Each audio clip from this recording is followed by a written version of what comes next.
MS યુનિવર્સિટીના vigilance officer SK વાળા અને તેમની ટીમ જ્યાં ચંદનના ઝાડની ચોરી થઈ તે જગ્યાએ નિરીક્ષણ કરવા પહોંચ્યા. રમૂજભરી વાત કહેવાય કે જ્યારે ઘોડા છૂટી ગયા અને પછી તબેલાને તાળા મારવા નીકળ્યા હોય એ રીતે વિજિલન્સ ઓફિસર સિક્યુરિટી ટીમને લઈને ત્યાં પહોંચ્યા છે. MS યુનિવર્સિટી જે ઘણી બાબતોને લઈને ચર્ચામાં રહેલી છે. વારંવાર MS યુનિવર્સિટી ખાતેથી અનેક વિવાદો સામે આવે છે. એ પછી વિદ્યાર્થીઓના પરિણામ આપવામાં વિલંબ હોય કે પછી MS યુનિવર્સિટી ખાતે બનતા મારામારીના બનાવ હોય. અને સૌથી જાણીતો કિસ્સો MS યુનિવર્સિટી ખાતેથી ચંદનના ઝાડની ચોરીના કિસ્સાઓ. આવા અનેક કિસ્સાઓને લઈને MS યુનિવર્સિટી હંમેશા ચર્ચામાં રહેતી હોય છે. હમણાં જ ચંદનના ઝાડની ચોરીનો આ કિસ્સો સામે આવ્યો. 2 દિવસ પૂર્વે હેડ ઓફિસની પાછળથી જ ચંદનના ઝાડની ચોરી થઈ. આટલી મોટી યુનિવર્સિટી છે ને જ્યાં 200 સિક્યુરિટી જવાન છે. હેડ ઓફિસ પાસે જ સિક્યુરિટી માટેનો પોઈન્ટ આવેલો છે. તે છતાંય હેડ ઓફિસની પાછળથી ચંદનના ઝાડની ચોરી થઈ ગઈ. અને ચોરી થઈ ગયા પછી વિજિલન્સ ઓફિસર SK વાળા પોતાની ટીમને લઈને ત્યાં પહોંચ્યા છે અને ટીમને ચંદનના ઝાડને ચોરી થતાં કઈ રીતે બચાવવા, ચંદનના ઝાડ ક્યાં ક્યાં આવેલા છે તે સમજાવતા નજરે પડ્યા. અચ્છા, હવે આ હમણાં 2 દિવસ પહેલા જે બનાવ બન્યો છે ચંદનના ઝાડની ચોરીનો, તેના અનુસંધાને આમ તો અમે અવારનવાર સિક્યુરિટીને તાલીમ આપતા જ હોઈએ છીએ. તો એ તાલીમના એક ભાગરૂપે ફરી વખત તાલીમ એટલા માટે આપી કે આ સિક્યુરિટી ગાર્ડ્સ છે એ રોજમદાર છે, એટલે રોજ બદલાતા હોય છે. એટલે તમામ સિક્યુરિટી ગાર્ડ સતત હાજર નથી હોતા. તો થોડા મહિના પછી બીજા નવા ગાર્ડ આવતા હોય, એટલે એ લોકોને ખબર નથી હોતી કે કઈ કઈ જગ્યાએ ચંદનના ઝાડો છે, કઈ કઈ જગ્યાએ રિસ્ક ફેક્ટર છે. તો એની માટે આજે તાલીમનું આયોજન કરવામાં આવ્યું હતું. એમાં ટોટલ અમારી 4 શિફ્ટ છે સિક્યુરિટીની.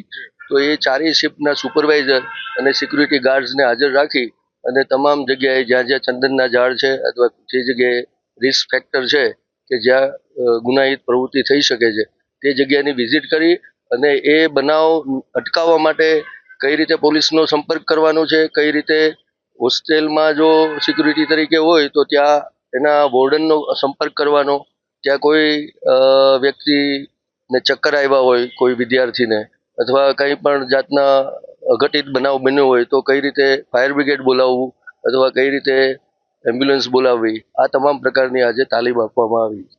ચંદનના ઝાડ છોડવા આવતા હોય છે, ખતરનાક સાધનો લઈને આવતા હોય છે. આપ માનો છો ખાલી દંડો એ લોકો માટે બરાબર નથી, કંઈક સાધનોની કોઈ માંગણી કરશો આપ?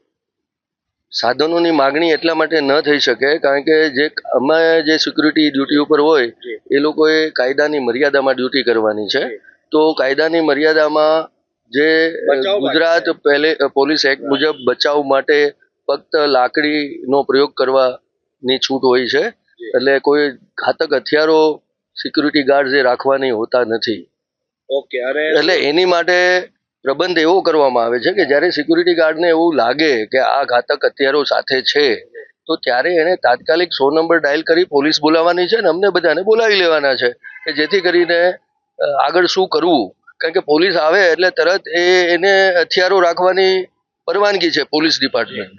એટલે આપણા વિસ્તારમાં તો 24 કલાક અહીંના જે સયાજીગંજ પોલીસ સ્ટેશન છે કે ફતેગંજ પોલીસ સ્ટેશન છે તેના PI અને તેનો પોલીસ સ્ટાફ સતત સંપર્કમાં છે અને ફૂલ સપોર્ટ કરે છે.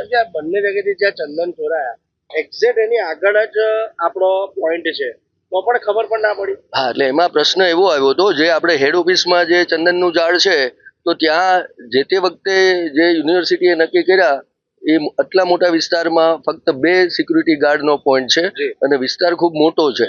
એટલે જે તે વખતે તે દિવસે એક સિક્યુરિટી ગાર્ડ એબસન્ટ હતા. એટલે હેડ ઓફિસમાં ફક્ત એક જ સિક્યુરિટી ગાર્ડ હતા અને એને આટલો મોટો વિસ્તાર સંભાળવાનો હતો એટલે એ પાછળના વિસ્તારમાં એ ધ્યાન નથી આપી શક્યા. આપ માનો છો કે નાઇટ પેટ્રોલિંગ બી જરૂરી છે? કોઈ એક ઓફિસરની પણ નિમણૂક કરવી જોઈએ કારણ કે ચંદનના ઝાડ વારંવાર આવી રીતે ચોરાય અને ત્યાં સિક્યુરિટી પોઈન્ટ ના હોય. આપ માનો છો કે પેટ્રોલિંગ બી જરૂરી છે? 100% આપણે પોલીસ ચોકીની પણ આપણે માંગણી કરી છે. તેમજ આપણે સિક્યુરિટી ગાર્ડ પણ વધારવા માટે રિક્વેસ્ટ કરી છે કે આટલો મોટો 250 એકરનો યુનિવર્સિટીનો વિસ્તાર છે અને એમાં આપણે મેક્સિમમ સિક્યુરિટી ગાર્ડ હોય તો. અને બીજો એ પ્રોબ્લેમ છે કે આપણા કેમ્પસમાં વચ્ચેથી ભૂખી કાસ પસાર થાય છે. એટલે આ જે ગુનેગારો છે એ ક્યારેય દરવાજેથી આવતા નથી, ગેટ ઉપરથી. કાં ભૂખી કાસ અથવા એવા અવાવરું વિસ્તારમાંથી છુપાતા લપાતા આવે અને ગુનો કરીને એ જ રસ્તે પાછા જતા રહેતા હોય છે. એટલે આવા પ્રશ્નોને હલ કરવા માટે આપણે એક નવી ચોકી બનાવવા માટે પણ પોલીસ કમિશનર પાસે રજૂઆત કરી છે.